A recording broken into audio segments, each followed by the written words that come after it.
আমরা খারাপ পরিস্থিতিতে আটকে থাকি, কারণ আমরা নতুন করে শুরু করতে ভয় পাই।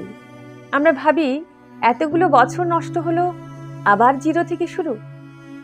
কিন্তু বিশ্বাস করুন, ভুল ট্রেনে বসে থাকার থেকে স্টেশনে নেমে পরের ট্রেনের জন্য অপেক্ষা করা অনেক ভালো। নতুন করে শুরু করার মধ্যে একটা আলাদা শক্তি আছে, আর ভয়ের উপরে আছে শান্তি। তাই দেরি হয়ে গেছে বলে কিছু নেই, নতুন করে শুরু করুন।